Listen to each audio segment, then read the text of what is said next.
Islamic story info کے معزز ناظرین، السلام علیکم ورحمۃ اللہ وبرکاتہ۔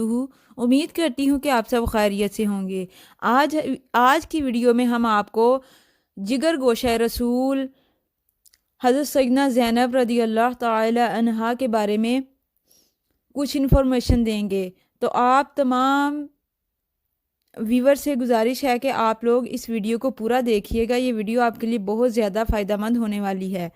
تو حضرت سیدنا زینب رضی اللہ تعالی عنہا جو ہیں وہ رسول اللہ صلی اللہ علیہ وآلہ وسلم کی سب سے بڑی صاحبزادی ہیں، اور یہ جو جگر گوشہ رسول ہیں یہ باسط نبوی سے 10 سال پہلے مکہ معظمہ میں پیدا ہوئی تھیں۔ پیارے پیارے بچوں کے لیے ہمارے چینل پر جو ویڈیوز اپلوڈ کی جاتی ہیں ان میں اتنی زیادہ انفارمیشن ہوتی ہے کہ ان سے ہمارے بچے بہت کچھ سیکھ سکتے ہیں۔ ہمارے بچے جو ہیں ان ویڈیوز کو دیکھ کر اسلامی مواد جو ہے اس کا بہت زیادہ علم حاصل کر سکتے ہیں۔ ہمارے اسلاف کے کارناموں کو، صحابہ کرام کی عظمتوں کو، ازواج مطہرات کی شان، ہر چیز جو ہے اس ویڈیوز میں جو ہے وہ ہمارے بچے جو ہیں وہ دیکھ سکتے ہیں، سن سکتے ہیں، اور ان کو بہت زیادہ علم ان ویڈیوز میں ملے گا۔ تو آپ لوگ آج سیدنا زینب کے بارے میں کچھ باتیں جو ہیں وہ آپ سے شیئر کرنے لگے ہیں۔ تو ویڈیو جو ہے اس پر اگر آپ لوگ اس چینل پر نئے ہیں تو ضرور اس کو لائک اور سبسکرائب کیجئے، تاکہ آنے والی نئی نئی اسلامی پیاری پیاری کہانیاں اور پیاری پیاری جو رسول اللہ صلی اللہ علیہ وآلہ وسلم کی صاحبزادیاں ہیں یا صحابہ کرام ہیں ان کے بارے میں آپ کو بھی بہت زیادہ علم جو ہے وہ حاصل ہو، اور آپ کو پتہ چلے کہ ان کی زندگیاں کس طرح سے گزری ہیں، اور ہمیں بھی اللہ تعالیٰ ان کی زندگیوں کے مطابق ان کی اسوہ پر عمل کرنے کی توفیق عطا فرمائے۔ تو سیدنا زینب رضی اللہ تعالی عنہا جو ہیں وہ رسول اللہ صلی اللہ علیہ وآلہ وسلم کی سب سے بڑی صاحبزادی ہیں۔ ان کی جو پیدائش ہے وہ 10 سال پہلے بعثت نبوی سے 10 سال پہلے مکہ معظمہ میں ہوئی تھی، اور یہ حضرت سیدنا زینب حضرت خدیجہ الکبریٰ رضی اللہ تعالی عنہا کے بطن مبارک سے پیدا ہوئیں۔ رسول اکرم صلی اللہ علیہ وآلہ وسلم کی عمر مبارک اس وقت 30 سال کی تھی۔ سیدنا زینب رضی اللہ تعالی عنہا کی شادی کم سنی میں یعنی کہ بعثت نبوی سے قبل ہی ان کے خالہ زاد بھائی ابو العاص بن ربیع کے ساتھ ہوئی۔ سرور کونین صلی اللہ علیہ وآلہ وسلم منصب رسالت پر فائز ہوئے تو حضرت زینب نے بھی اپنی والدہ حضرت خدیجہ الکبریٰ کی تقلید کرتے ہوئے فوراً سے ایمان لے آئی۔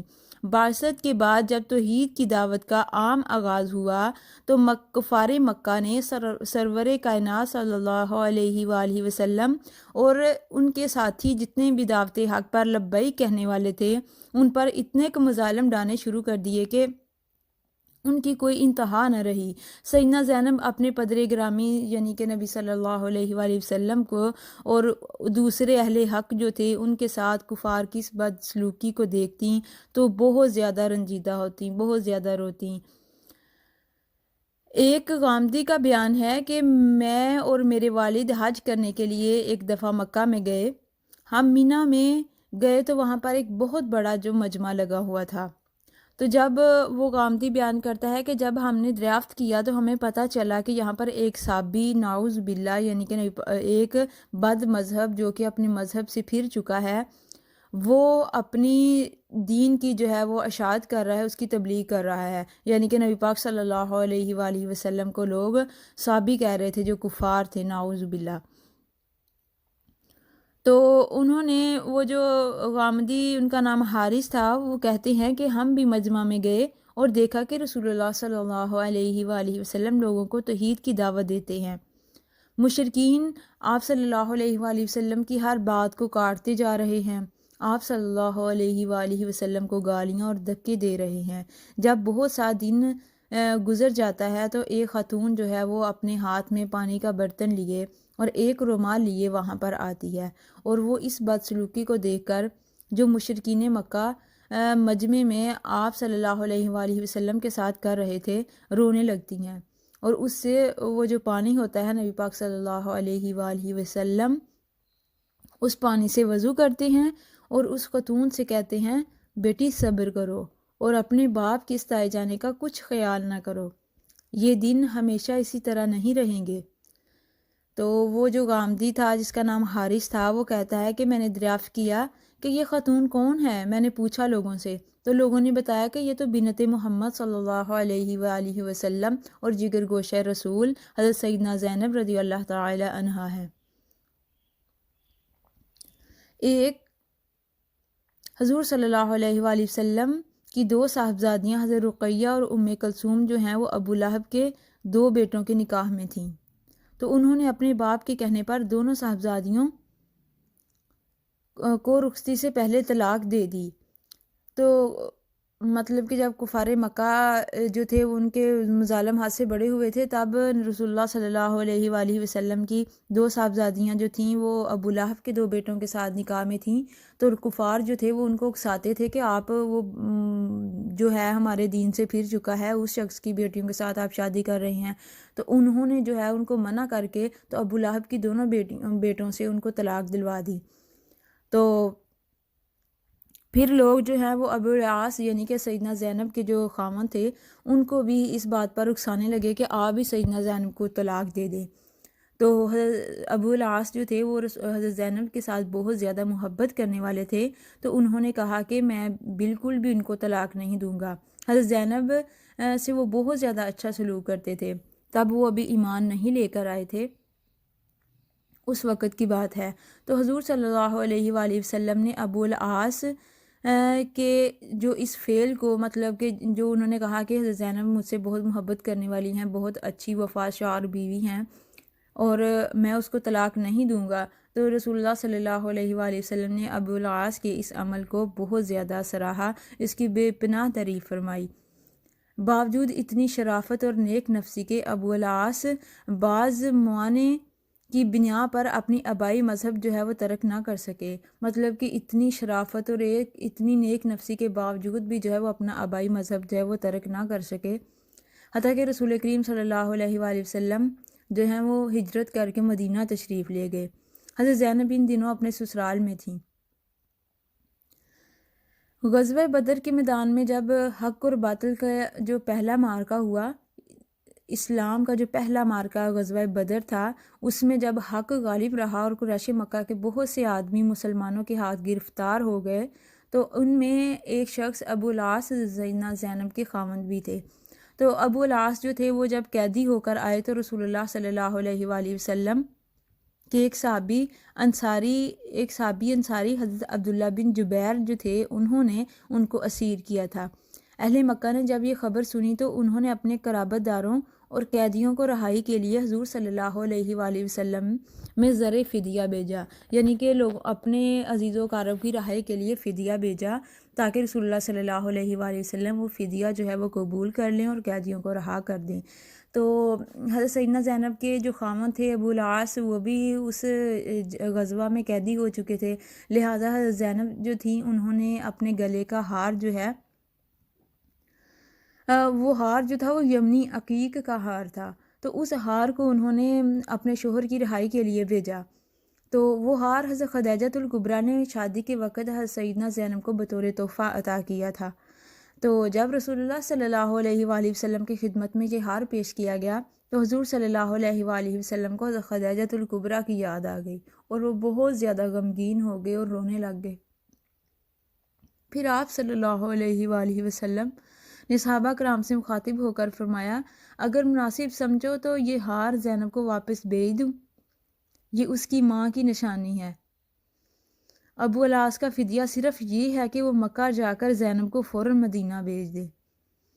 تو صحابہ کرام جو تھے وہ ارشاد نبوی کے آگے سر تسلیم خم کرنے والے تھے، اپنی جانیں ہی انہوں نے حضور صلی اللہ علیہ وآلہ وسلم پر قربان کرنے کے لیے رکھی ہوئی تھی۔ تو انہوں نے یہ شرط قبول کر لی اور انہوں نے کہا یا رسول اللہ صلی اللہ علیہ وآلہ وسلم آپ جس طرح چاہیں آپ کریں۔ تو انہوں نے ابو العاص کو کہا کہ ہم آپ کو اس فدیہ کے بدلے میں رہا کرتے ہیں کہ آپ جا کر سیدنا زینب رضی اللہ تعالی عنہا جو ہیں ان کو واپس مدینہ بھیج دیں گے۔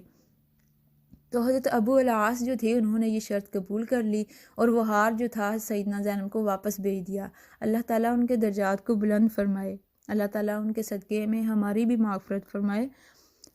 مکہ پہنچ کر جب ابو العاص نے حسب وعدہ حضرت سیدنا زینب کو اپنے چھوٹے بھائی کے ساتھ، حضرت جو ابو العاص تھے ان کے چھوٹے بھائی کنانا، ان کا نام کنانا تھا، ان کے ساتھ جو ہے حضرت سیدنا زینب کو مکہ سے مدینہ کی جانب روانہ کر دیا،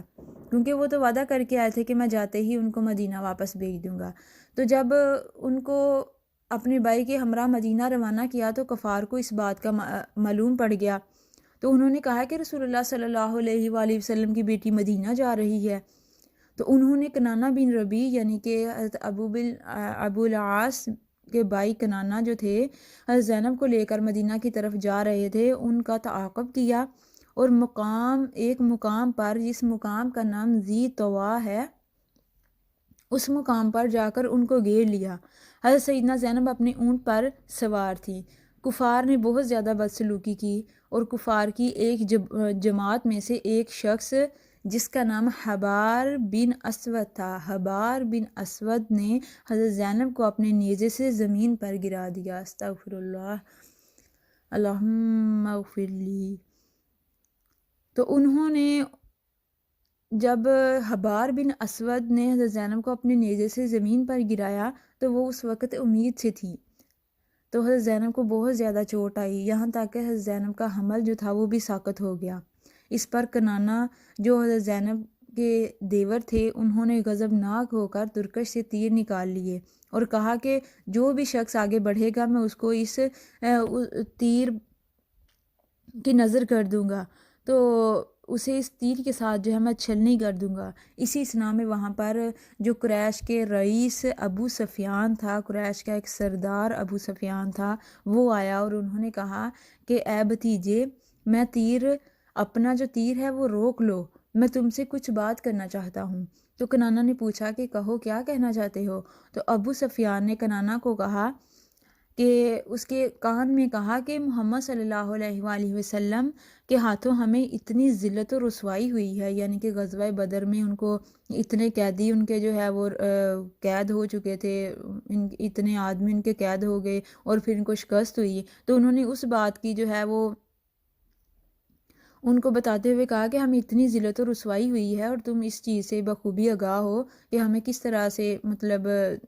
وہ دیا گیا ہے، شکست دی گئی ہے، تو تم اس کی بیٹی کو اس طرح سرعام ہمارے سامنے لے جاؤ گے تو ہمیں یہ مناسب نہیں لگے گا، تو اس لیے بہتر یہی ہے کہ تم کسی دن رات کو اندھیرے میں چھپ کر حضرت سیدنا زینب جو ہیں ان کو مدینہ میں بھیج دینا۔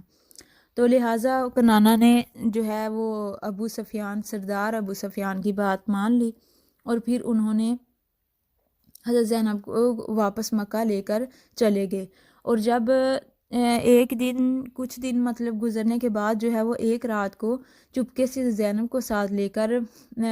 ایک مقام تھا وہاں، اس مقام کا نام ہے جج، وہاں کے مقام پر پہنچ کر جو ہے وہ وہاں پر پہنچ گئے سیدنا زینب کو لے کر۔ ادھر سے رسول اللہ صلی اللہ علیہ وآلہ وسلم جو ہیں محبوب رسول صلی اللہ علیہ وآلہ وسلم، حضرت زید بن حارثہ جو تھے صحابی رسول، ان کو انہوں نے حکم دیا کہ حضرت زینب جو ہیں ان کو اس مقام سے جا کر لے آئیں۔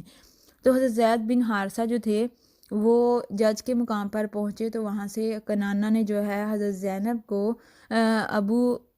حضرت زید بن حارثہ کے سپرد کیا اور واپس جو ہے وہ مکہ چلے گئے، اور سیدنا زینب جو ہیں وہ حضرت زید بن حارثہ کے ہمراہ جو ہیں وہ مدینہ منورہ پہنچ گئیں۔ ابو العاص کو حضرت زینب سے بہت زیادہ محبت تھی۔ سیدنا زینب جب چلی گئی مدینہ ہجرت کر کے تو اس کے بعد وہ بہت زیادہ بے چین رہنے لگے۔ ایک دفعہ کا ذکر ہے کہ جب وہ شام کو سفر کر رہے تھے تو ایک پردرد آواز میں ایک شعر پڑھ رہے تھے، تو اس شعر کے الفاظ جو ہیں ان کا ترجمہ کچھ یوں ہے: جب میں ارم کے مقام سے گزرا تو زینب کو یاد کیا اور کہا خدا اس شخص کو شاداب رکھے جو حرم میں مقیم ہے، امین کی بیٹی کو خدا جزائے خیر دے، اور ہر خاوند اسی بات کی تعریف کرتا ہے جس کو وہ خوب جانتا ہے۔ حضرت ابو العاص جو تھے وہ بہت زیادہ شریف النفس، بہت زیادہ دیانتدار آدمی تھے، جو مکہ کے لوگ تھے وہ اپنی اکثر امانتیں جو ہیں وہ بہت زیادہ مال و اسباب جو ہے وہ حضرت ابو العاص کے امانت میں رکھتے تھے، ان کو دیتے تھے، ان کے پاس اپنی امانتیں رکھتے تھے، اور اتنا زیادہ مال تجارت جو ہے وہ بھی ابو العاص کو دے دیتے تھے کہ وہ باہر دوسرے ممالک میں جا کر فروخت کر رہے ہیں، اس مال کی تجارت کر رہے ہیں اور آ کر ہمیں جو نفع ہے وہ دے دیں۔ تو حضرت ابو العاص جو تھے انہوں نے لوگوں کا مال و اسباب باہر دوسرے ممالک میں لے جانا اور ان کو بیچ کر امانت داری کے ساتھ ان کا جو نفع تھا ان کو واپس دینا، ان کی امانتیں دیانت داری کے ساتھ ان کو واپس لوٹانی۔ لہٰذا جب ایک بار ابو العاص جو ہیں وہ ایک تجارتی قافلہ لے کر شام کی طرف جا رہے تھے کہ وہاں پر مجاہدین اسلام جو تھے انہوں نے اس قافلے پر چھاپا مار لیا۔ تو جب اس قافلے پر چھاپا مارا تو جس قدر بھی تمام مال و اسباب تھا اس پر قبضہ کر لیا۔ قافلہ کے تمام محافظین جو تھے وہ مسلمانوں کے ہاتھ گرفتار ہو گئے۔ قافلہ کے جتنے بھی مال تجارت کی محافظی کرنے والے تھے وہ سب مسلمانوں کے ہمراہ جو ہے وہ گرفتار ہو گئے۔ چنانچہ جو ابو العاص تھے، سیدنا زینب کے جو خاوند تھے لیکن ابھی اس وقت مسلمان نہیں ہوئے تھے، وہ کسی نہ کسی طرح بچ کر نکل گئے اور انہوں نے جو ہے وہ جا کر ان کا مال جو تھا انہیں واپس کر دیا۔ لوگوں کا مال جو تھا وہ مال بھی واپس لے کر چلے گئے۔ چونکہ ابو العاص نے مکہ میں حضرت زینب سے اچھا سلوک کیا تھا، اس لیے حضور صلی اللہ علیہ وآلہ وسلم ان کا بہت زیادہ لحاظ کرتے تھے۔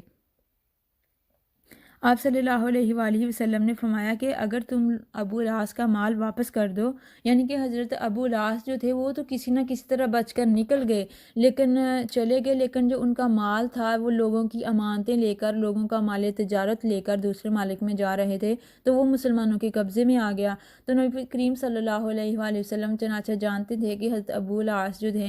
وہ سیدنا زینب کے ساتھ بہت محبت کرتے تھے اور ان کی بہت عزت کرتے تھے اور ان کے ساتھ ہمیشہ سے اچھا سلوک کیا تھا۔ سیدنا زینب چنانچہ مسلمان بھی ہو چکی تھی تو انہوں نے ان کے ساتھ بہت زیادہ اچھا سلوک کیا۔ تو نبی صلی اللہ علیہ وآلہ وسلم حضرت ابو العاص کی ان باتوں کے پیش نظر بہت زیادہ عزت کرتے تھے اور ان کو عزت کی نگاہ سے دیکھتے تھے۔ تو انہوں نے صحابہ کرام صلی اللہ علیہ وآلہ وسلم سے کہا کہ اگر آپ لوگ اجازت دیں تو میں ابو العاص کا جو لوٹا ہوا یعنی کہ قبضہ کیا ہوا مال ہے وہ میں واپس کر دوں۔ تو صحابہ کرام جو ہیں وہ انہوں نے اپنی جانیں ہی رسول اللہ صلی اللہ علیہ وآلہ وسلم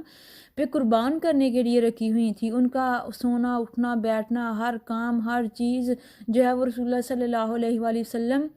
کی خوشنودی کے لیے تھی۔ تو انہوں نے کہا کہ رسول اللہ صلی اللہ علیہ وآلہ وسلم جیسے آپ مناسب سمجھیں۔ تو ابو العاص کا جب مال رسول اللہ صلی اللہ علیہ وآلہ وسلم نے واپس مکہ بھجوا دیا تو ابو العاص یہ دیکھ کر بہت متاثر ہوئے اور انہوں نے وہ تمام چیزیں جو ہیں وہ لے کر ایک قریش مکہ کو مخاطب کیا اور مخاطب کر کے ان کا وہ سامان سارا جو تھا وہ واپس لوٹا دیا، اور پھر انہوں نے اہل مکہ کو مخاطب کر کے کہا کہ اے اہل قریش، اب میرے ذمہ کسی قسم کی کوئی امانت نہیں ہے۔ تمام اہل مکہ نے یک زبان ہو کر کہا بالکل نہیں، لات و حبل کی قسم تم بہت زیادہ باوفا اور نہایت نیک اور دیندار آدمی ہو۔ تو ابو العاص نے کہا کہ میں نے کسی کی کوئی چیز تو نہیں واپس لوٹانی، کسی کی کوئی امانت تو نہیں لوٹانی۔ انہوں نے کہا نہیں، تم لات اور حبل کی قسم تم ایک بہت باوفا شخص ہو اور اپنا کام امانت داری سے اور انجام دیتے ہو اور آپ نے کسی کی کوئی امانت واپس نہیں دینی۔ تو لہٰذا انہوں نے کہا، ابو العاص نے کہا کہ تو سن لو پھر کہ میں مسلمان ہوتا ہوں، واللہ یعنی کہ اللہ کی قسم، اسلام قبول کرنے میں مجھے صرف یہ بات مانی تھی کہ تم لوگ مجھے خائن سمجھو گے، یعنی کہ تم لوگ مجھے امانت میں خیانت کرنے والا سمجھو گے کہ یہ امانتوں میں خیانت اس نے کرنے کی وجہ سے اس نے اسلام قبول کیا ہے، لہٰذا اب آپ لوگوں کی کسی چیز کو میں نے کسی کی کوئی امانت نہیں دینی، کسی کی کوئی چیز میں نے نہیں دینی، اس لیے اب میں اسلام قبول کرتا ہوں۔ تو اس کے بعد انہوں نے کلمہ پڑھا، کلمہ شہادت پڑھ کر اشہد ان لا الہ الا اللہ محمد رسول اللہ کلمہ شہادت پڑھنے کے بعد ہجرت کر کے وہ بھی مدینہ منورہ چلے گئے۔ حضرت زینب نے ابو العاص کو حالت شرک میں چھوڑا تھا، اس لیے دونوں میں باہم تفریق ہو گئی تھی، یعنی کہ ان کی آپس میں جدائی ہو چکی تھی، لیکن کوئی طلاق کا یا ایسا ویسا کوئی بھی چکر نہیں تھا۔ تو ابو العاص جب مشرف با اسلام ہو کر مدینہ منورہ گئے تو رسول اللہ صلی اللہ علیہ وآلہ وسلم نے حضرت زینب کے نکاح کی دوبارہ سے تجدید کروا دی اور ان کو دوبارہ سے رشتہ ازدواج میں باندھ دیا اور شرائط نکاح جو تھا وہ پورا کیا، اور حق مہر میں کسی قسم کی کوئی جو ہے وہ تبدیلی نہ کی، مطلب جس طرح سے ان کا پہلے نکاح ہوا تھا اسی نکاح کے بدولت ان کی دوبارہ سے آپس میں صلح کرا دی۔ حضرت سیدنا زینب اس واقعے کے بعد زیادہ عرصہ زندہ نہ رہیں، یعنی کہ حضرت ابو العاص جب مسلمان ہوئے اور ان کی دوبارہ سے تجدید شادی کی ہوئی تو وہ زیادہ دیر زندہ نہ رہیں اور اپنے خالق حقیقی کو پہنچ گئیں، خالق حقیقی کے حضور جو ہے وہ پہنچ گئیں۔ اس کا سبب وہی تکلیف تھی جو ہجرت کے موقع پر انہیں اونٹ کے گرنے کی وجہ سے ملی تھی، جب کفار نے ان کو اونٹ سے گرایا اور ان کا حمل بھی ساقط ہو گیا تھا۔ حضرت ام ایمن، حضرت سودا اور حضرت ام سلمہ نے سرور عالم صلی اللہ علیہ وآلہ وسلم کی ہدایت کے مطابق انہیں غسل دیا۔ آخری غسل کس نے دیا تھا؟ ام ایمن، حضرت سودا اور حضرت ام سلمہ نے رسول اللہ صلی اللہ علیہ وآلہ وسلم کے کہنے پر دیا تھا غسل۔ اور جب آپ غسل سے فارغ ہوئیں تو حضور صلی اللہ علیہ وآلہ وسلم کو اطلاع دی کہ یا رسول اللہ، ہم نے سیدنا زینب کو جو ہے وہ غسل دے دیا ہے۔ تو آپ صلی اللہ علیہ وآلہ وسلم نے اپنی تہمت مبارک جو ہے وہ عنایت فرمائی اور ہدایت کی کہ اسے کفن کے اندر زینب کو پہنا دو۔ سبحان اللہ صلی اللہ علیہ وآلہ وسلم۔ صحیح بخاری میں مشہور صحابیہ حضرت ام عطیہ سے روایت ہے کہ میں بھی زینب بنت رسول صلی اللہ علیہ وآلہ وسلم کے غسل میں شریک تھی۔ غسل کا طریقہ رسول اللہ صلی اللہ علیہ وآلہ وسلم خود بتلا رہے تھے اور جو صحابیہ ہیں وہ غسل کر رہی تھیں۔ آپ نے فرمایا پہلے ہر عضو کو 3 بار یا 5 بار غسل دو، اس کے بعد کفور لگاؤ۔ ایک اور روایت میں ہے کہ حضور صلی اللہ علیہ وآلہ وسلم نے حضرت ام عطیہ سے فرمایا تھا، اے ام عطیہ، میری بیٹی کو اچھی طرح سے کفن میں لپیٹنا، اس کے بالوں کی 3 چوٹیاں بنانا اور اسے بہترین خوشبوؤں سے معطر کرنا۔ انا للہ و انا الیہ راجعون۔ نماز جنازہ رحمت عالم صلی اللہ علیہ وآلہ وسلم نے خود پڑھائی، حضرت ابو العاص نے قبر میں اتارا۔ ایک روایت میں ہے کہ حضور صلی اللہ علیہ وآلہ وسلم بھی قبر میں اترے تھے۔ جس دن سیدنا زینب نے وفات پائی، حضور بے حد مغموم رہے، بے حد رنجیدہ رہے۔ آپ صلی اللہ علیہ وآلہ وسلم کے آنکھوں سے آنسو رواں تھے اور آپ صلی اللہ علیہ وآلہ وسلم فرما رہے تھے، زینب میری بہت اچھی لڑکی تھی، بہت اچھی بیٹی تھی اور جو میرے محبت میں ستائی گئی۔ ایک اور روایت میں ہے کہ حضور صلی اللہ علیہ وآلہ وسلم نے اس موقع پر یہ بھی فرمایا، زینب بڑی کمزور اور ناتواں تھیں، یعنی کہ بہت ہی معصوم اور نازک اور نازوں پلی تھی۔ اللہ تعالیٰ نے اپنی رحمت سے اس کو قبر کی تنگی اور گھٹن سے محفوظ کر دیا۔ سبحان اللہ۔ اللہ تعالیٰ ان کے درجات کو بلند کرے، ان کے صدقے میں ہماری مغفرت فرمائے۔ حضرت ابو العاص سے حضرت زینب کے 2 بچے ہوئے، ایک لڑکا حضرت علی اور ایک لڑکی امامہ تھی۔ حضرت زینب کے 2 بچے تھے، دونوں ایک بیٹا اور ایک بیٹی۔ یہ چھوٹے چھوٹے باتیں جو ہیں یہ ہمارے مسلمان بچوں کو ذہن نشین رکھنی چاہیے، ان باتوں کا ان کو علم ہونا چاہیے کہ ہمارے اسلاف، ہمارے صحابہ کرام اور ازواج مطہرات اور ہمارے جتنے بھی بڑے عالم دین تھے ان کے ساتھ کیا واقعات گزرے، ان کے ساتھ کیا ہوا، ان کو اسلامی طریق سے کو دیکھنا چاہیے، ان کو پڑھنا چاہیے، نہ کہ یہود و نصارہ کے پھیلائے ہوئے پروپیگنڈے، گانے، فلمیں، فحاشی، ڈرامے، ان چیزوں سے بالکل دور رہنا چاہیے۔ تو ان لوگوں کو یہ چھوٹی چھوٹی جو سوال ہیں ان سے پوچھنے چاہیے، ان کو بتانا چاہیے کہ کون صحابیہ جو تھیں وہ ان کی شادی کس سے ہوئی، ان کے کتنے بیٹے تھے، ان کا کیا کارنامہ تھا، کس نے کیا کارنامہ سر انجام دیا۔ تو حضرت زینب کے 2 بچے تھے، ایک لڑکا اور ایک لڑکی۔ لڑکے کا نام علی رضی اللہ تعالی عنہ اور لڑکی کا نام حضرت امامہ رضی اللہ تعالی عنہا تھا۔ علی کے بارے میں مختلف روایات ہیں، یعنی کہ ایک روایت کے مطابق وہ تو بچپن میں ہی فوت ہو گئے تھے، اور ایک اور روایت ہے، یعنی روایتوں میں اختلاف ہے، کوئی مستند روایت نہیں ہے اس بارے میں۔ تو کسی روایت میں ہے کہ وہ بچپن میں ہی فوت ہو گئے تھے، کسی روایت میں ہے کہ وہ سن بلوغت کو پہنچے تو تب فوت ہو گئے، اور کوئی کہتا ہے کہ وہ اپنے والد ابو العاص کے سامنے ہی فوت ہوئے تھے۔ فتح مکہ کے موقع پر حضور صلی اللہ علیہ وآلہ وسلم کے ساتھ اونٹ پر سوار تھے۔ تیسری روایت میں ہے کہ وہ جنگ یرموک تک زندہ رہے اور اسی لڑائی میں مردانہ وار لڑتے ہوئے شہید ہوئے۔ حضرت امامہ طویل عرصہ تک زندہ رہیں۔ سرور عالم صلی اللہ علیہ وآلہ وسلم ان سے بے حد محبت کرتے تھے۔ صحیح بخاری میں ایک واقعہ درج ہے، وہ واقعہ آپ کی گوش گزار کرتی ہوں کہ ایک مرتبہ آپ صلی اللہ علیہ وآلہ وسلم اس حالت میں مسجد میں تشریف لائے کہ ننھی امامہ رضی اللہ تعالی عنہا جو ہیں وہ شانہ مبارک صلی اللہ علیہ وآلہ وسلم پر سوار تھیں۔ آپ صلی اللہ علیہ وآلہ وسلم رکوع میں جاتے تو ان کو اتار دیتے تھے، پھر جب آپ سجدہ کے بعد کھڑے ہوتے تو پھر کندھے پر بٹھا لیتے تھے، اور اسی طرح پوری نماز ادا فرمائی۔ ایک دفعہ کا ایک اور واقعہ آپ کی گوش گزار، ایک دفعہ کہیں سے تحفہ میں ایک قیمتی ہار آیا۔ حضور صلی اللہ علیہ وآلہ وسلم نے فرمایا کہ یہ ہار میں اس کو دوں گا جو میرے اہل خانہ یعنی کہ میرے گھر والوں میں مجھ کو سب سے زیادہ محبوب ہوگا۔ ازواج مطہرات کو خیال ہوا کہ شاید میں ہوں، تو حضرت عائشہ رضی اللہ تعالیٰ جو تھیں ازواج مطہرات کے سوچنے لگیں شاید وہ حضرت عائشہ کو دے دیں، لیکن آپ صلی اللہ علیہ وآلہ وسلم نے فرمایا کہ امامہ کو بلایا جائے۔ جب امامہ تشریف لائیں تو ان کے گلے میں ہار، وہ قیمتی ہار جو تھا وہ ڈال دیا۔ بعض روایتوں میں ہے کہ شاہ حبشہ نجاشی نے ایک انگوٹھی حضور صلی اللہ علیہ وآلہ وسلم کی خدمت میں ہدیہ میں بھیجی تھی۔ آپ صلی اللہ علیہ وآلہ وسلم نے یہ انگوٹھی حضرت امامہ کی انگلی میں پہنا دی۔ رحمت عالم صلی اللہ علیہ وآلہ وسلم کی رحلت کے بعد کچھ ماہ گزرے تھے جب حضرت فاطمہ زہرا نے وفات پائی، تو حضرت علی کرم اللہ وجہہ نے حضرت امامہ سے نکاح کر لیا تھا۔ حضرت علی حضرت فاطمہ کے بعد حضرت امامہ سے نکاح کیا، حضرت علی نے دوسرا نکاح حضرت امامہ سے کیا تھا، اور حضرت علی کرم اللہ وجہہ کی شہادت کے بعد حضرت امامہ جو تھیں وہ مغیرہ بن نوفل کی نکاح میں آئیں، یعنی کہ حضرت علی جب وفات پا گئے تو ان کا بھی دوسرا نکاح ہوا حضرت امامہ کا، اور وہ نکاح مغیرہ بن نوفل کے نکاح کے ساتھ نکاح ہوا۔